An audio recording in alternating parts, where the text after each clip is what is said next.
ఇప్పుడు మనం 2024 సంవత్సరం సెప్టెంబర్ నెల 1వ తేదీ నుంచి 30 తేదీ వరకు ద్వాదశ రాశుల్లో 5వ రాశి సింహరాశి వారి జ్యోతిష్య బలం ఎలా ఉందో ఖగోళ శాస్త్ర ప్రకారం చూద్దామండి.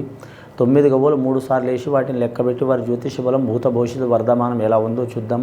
ఈ ఖగోళ శాస్త్రాన్ని చింతామణి శాస్త్రం అంటారు, లకుట ప్రశ్న శాస్త్రం అంటారండి. చూద్దామండి సింహరాశి వారి జ్యోతిష్య బలం ఎలా ఉందో చూద్దామండి.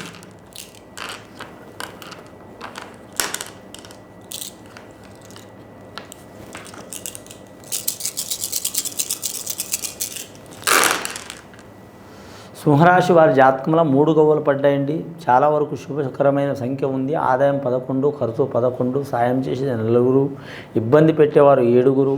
వీరి జాతకానికి చూడాలంటే మాత్రం నమ్మిన వారు మోసం చేసే అవకాశం ఉందండి. వీరు పార్ట్నర్షిప్లో మాత్రం ఏ పని చేయవద్దు. తీర్థయాత్ర ఫలప్రాప్తి వస్తే అవకాశం ఉంది వీరి జాతకానికి. అలాగే వీరి జ్యోతిష్యంలో చూడాలంటే ఆకస్మికంగా ప్రయాణాలు అయ్యే అవకాశం ఉంది. ఆకస్మికంగా గృహ నిర్మాణాలు చేసే అవకాశం ఉంది. ఆకస్మికంగా గృహం రిపేర్ చేసే అవకాశం ఉంది. అలాగే వీరి జాతకానికి ఆకస్మికంగా ఆరోగ్యంలో ఇబ్బందులు వచ్చే అవకాశం ఉంది. అలాగే ఆకస్మికంగా వీరి మీద లేనిపోని గొడవలు, చిక్కులు, చికాకులు వచ్చే అవకాశం ఉంది. మకా నక్షత్రం వారికి కలిసి వస్తుందండి. పుబ్బా నక్షత్రం వారికి ఇబ్బందులు తప్పవండి. ఈ మకా నక్షత్రం వారు, పుబ్బా నక్షత్రం వారు పుట్టిన ఘడిలో ఉన్నవారు సింహరాశి వారు శ్రీశైల మల్లికార్జున స్వామి దర్శనం చేయటం కానీ, అలాగే మాత్రం కాణిపాక వరసిద్ధి వినాయక స్వామిని దర్శనం చేయటం కానీ, అలాగే మాత్రం బెజవాడ కనకదుర్గమ్మని దర్శనం చేయటం కానీ, అలాగే శ్రీకళాహస్తిని దర్శనం చేయటం కానీ, లేదా మాత్రం లక్ష్మీ నరసింహస్వామిని దర్శనం చేయటం కానీ చాలా వరకు శుభకరం ఉంటుందండి. వీరి జాతకాన్ని చూడాలంటే మాత్రం అన్నదానం, గోదానం, భూదానం, సువర్ణదానం ఏది చేసినా చాలా మంచిదండి. కానీ రాజకీయ రంగంలో ఉన్నవారు గడ్డు పరిస్థితులు ఎదుర్కొనే అవకాశం ఉంది. అలాగే వీరి జ్యోతిష్య బలంలో వ్యాపారస్తులకు మాత్రం కొన్ని ఇబ్బందులు తప్పవండి. వారు ఏ వ్యాపారం చేసినా కూడా మాత్రం లాభం నష్టం సరి సమానం ఉంటుందండి. వారు వెండి వ్యాపారం, బంగారం వ్యాపారం నుంచి పడితే పిన్నీస్ వ్యాపారం ఏది చేసినా, వస్త్ర వ్యాపారం కావచ్చు, ధన వ్యాపారం కావచ్చు, గృహ వ్యాపారం కావచ్చు, అలాగే మాత్రం వీరి జాతకానికి ఏ వ్యాపారం చేసినా సరి సమానం నడుస్తుందండి. కాబట్టి కొత్తగా ఏ వ్యాపారం మొదలు పెట్టకపోవటం వీరికి శ్రేయస్కరం ఉంటుందండి.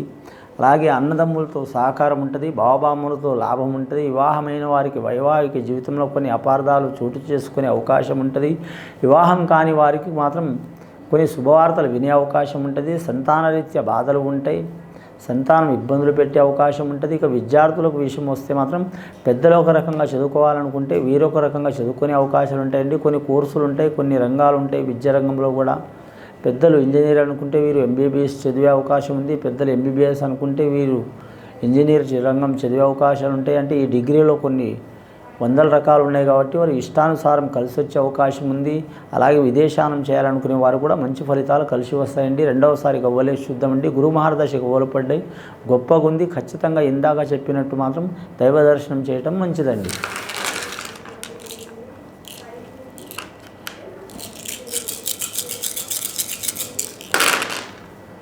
రెండవసారి గవ్వలేస్తే ఇంకా 3 గవ్వలు పడ్డాయండి. చాలా వరకు వీరికి కలిసి వచ్చే అవకాశం ఉంది.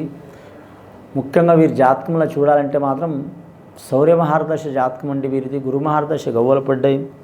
ఈ గురు మహర్దశ గవ్వలు పడటం మూలంగా ఉదయ భాస్కరం, మధ్యాహ్నం మహేశ్వరం, సాయంత్రం పరబ్రహ్మ స్వరూపాన్ని వీరు ఆదిత్య హృదయ పారాయణ చేయటం, సూర్య నమస్కారం చేయటం చాలా వరకు శుభకరం ఉంటుంది వీరి జాతక బలానికి. నరఘోష అధికంగా ఉంది. ఇక నరుడిని మనం ఏం చేయలేం, నరఘోషను మనం ఏం చేయలేం కాబట్టి లక్ష్మీనరసింహస్వామి ఆరాధన చేయటం, శనివారం నియమం పాటించడం, లేదా మాత్రం ఆదివారం నియమం పాటించడం, అలాగే నల్ల చీమలకు బెల్లం దానం చేయటం. అలాగే వీరి జ్యోతిష్యంలో చూడాలంటే మాత్రం అరటి పండ్లు మాత్రం చాలా వరకు బీదలకు, సాధలకు, దివ్యాంగులకు, ఆరోగ్యంలో బాగలేని వారికి ఇవ్వటం చాలా వరకు మంచిది. అలాగే వీరి జ్యోతిష్యంలో గోదానం, భూదానం, సువర్ణదానం, వస్త్రదానం ఏదైనా మీ వల్ల అయినంత సహకారం చేయటం చాలా వరకు మంచిదండి. కొత్తగా వాహనం తీసుకున్న వారు మాత్రం ప్రయాణాల్లో జాగ్రత్తగా ఉండాలి. 4 చక్రాలు కావచ్చు, 2 చక్రాలు కావచ్చు, 10 చక్రాలు కావచ్చు. అలాగే విదేశానం వెళ్ళాలనుకునేవారు టైం తీసుకోవడం మంచిది వీరి జాతక బలానికి. కళ్యాణమైన వారికైతే కొన్ని ఇబ్బందులు తప్పవు. సంతానరీత్యా వీరికి ఏ దోషం ఉండదండి. బాలగ్రహ దోషం కొద్దిపాటికి ఉంటుంది. ఆ బాలగ్రహ దోషం పోవాలంటే మాత్రం ఖచ్చితంగా బాల త్రిపురాదేవిని పూజ చేయటం మంచిది స్త్రీలు. అలాగే శ్వాసిని పూజ చేయటం కూడా చాలా వరకు మంచిది. అలాగే బెజవాడ కనకదుర్గమ్మని మాత్రం కుంకుమార్చనతో పూజ చేయటం చాలా వరకు మంచిది. నవదుర్గ దేవత ఇంద్రాకీలాద్రి మీద వెలిసిన అమ్మవారిని మాత్రం ఖచ్చితంగా పూజ చేయటం, ఆరాధన చేయటం మంచిది.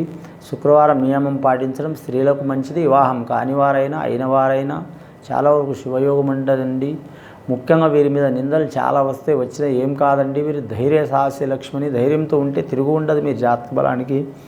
అబద్ధం మాట మాత్రం 100 సంవత్సరాలు ఎంటపడ్డా కానీ మాత్రం నిజం మాట కానీ నిమిషంలో తెలియదండి. టైం పడుతుంది. నిదానంగా మీకు మంచి జరిగే అవకాశం ఉంటుంది. అలాగే మాత్రం ఉద్యోగం పొందాలనుకునేవారు కొద్దిగా పాటి టైం పడే అవకాశం ఉంది. గవర్నమెంట్ లోన్ తీసుకోవాలనుకునేవారు, బ్యాంక్ రంగంలో రుణం తీసుకోవాలనుకునేవారు, స్థలం కొనాలనుకునేవారు, నిర్మించాలనుకునేవారు, ఇల్లు కట్టాలనుకునేవారు ఖచ్చితంగా మంచి ఫలితాలు కలిసి వచ్చే అవకాశాలు ఉంటాయి. అలాగే పర్సనల్ లైఫ్లో స్త్రీలను పురుషులు నమ్మటం కానీ, పురుషుల్ని స్త్రీలు నమ్మటం కానీ ఇలాంటి సంఘటనలు ఉన్నవారు కూడా మంచి యోగ బలాలు కలిసి వస్తాయండి. చాలా జాగ్రత్తగా పాటించాలి. ఇప్పటివరకైతే 6 గవ్వలు పడ్డాయండి. 3వసారి గవ్వలేసి చూద్దామండి సింహరాశి వారికి.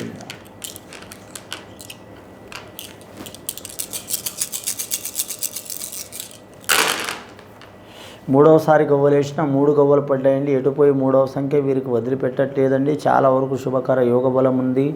వీరికి మాత్రం చూడాలంటే విష్ణు, ఈశ్వర్, బ్రహ్మ, సరస్వతి దేవత, లక్ష్మీ దేవత, పార్వతీ దేవత, అలాగే త్రికారణ శుద్ధిగా తామస గుణం, రాజస గుణం, సాత్విక గుణం ఈ 3 గుణాలు కూడా ఉంటాయి. తామస గుణం వదిలిపెట్టుకోవడం మంచిది, రాజస గుణం తగ్గించుకోవడం మంచిది, సాత్విక గుణం పెంచుకోవడం చాలా వరకు శుభకరం ఉంటుంది. వీరి జాతక బలానికి కలిసి వచ్చే అవకాశాలు ఉంటాయి. అలాగే వీరి జ్యోతిష్య బలంలో చూడాలంటే మాత్రం అంశబలం మంచిగా ఉంటుంది. పెద్దల ఆస్తి కలిసి వచ్చే అవకాశాలు ఉంటాయి.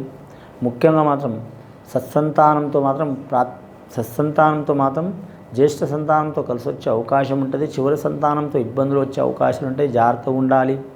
గవర్నమెంట్ రంగంలో ఉద్యోగం చేసేవారు, రక్షణ రంగంలో ఉన్నవారికి ఇబ్బందులు తప్పవు. అలాగే మాత్రం ఐఏఎస్, ఐపీఎస్ రంగం వారికి మాత్రం ఇబ్బందులు తప్పవు. బహుళంతస్తులు నిర్మించిన వారికి ఇబ్బందులు తప్పవు. అలాగే నీటిపారుదల సంఘం వారికి కూడా మాత్రం ఇబ్బందులు తప్పవు. అలాగే రోడ్ల భవనాల శాఖ వారికి మాత్రం కొన్ని ఫలితాలు కలిసి వస్తాయి, కొన్ని ఫలితాలు కలిసి రావు. అలాగే వ్యాపార విషయంలో హోటల్, ఫుడ్ రంగంలో వ్యాపారం చేసేవారు కలిసి వచ్చే అవకాశం ఉంటుంది. వ్యవసాయ రంగంలో ఉన్న వారికి ఇబ్బందులు తప్పవండి. అలాగే పాడి పరిశ్రమ రంగం వారికి కలిసి వచ్చే అవకాశం ఉంటుంది. అలాగే వీరు జ్యోతిష బలంలో చూడాలంటే మాత్రం ఇరిగేషన్ రంగం వారికి కూడా కలిసి వచ్చే అవకాశం ఉంటుంది. మత్స్యశాఖ రంగం వారికి కూడా కలిసి వచ్చే అవకాశం ఉంటుంది. వీరి మీద గత కొన్ని సంవత్సరాలు, కొన్ని నెలల నుంచి పడుతున్న చిక్కులు, చికాకులు వెళ్ళిపోవాలంటే మాత్రం వీరు ఖచ్చితంగా మాత్రం కులదేవతని ఆరాధన చేయటం, సద్బ్రాహ్మణులతో మాత్రం వీరు కోరుకున్న దేవతల్ని పూజ చేయటం చాలా వరకు మంచి ఫలితాలు కలిసి వస్తాయండి. సింహరాశి వారికి శుభం భూయాత్.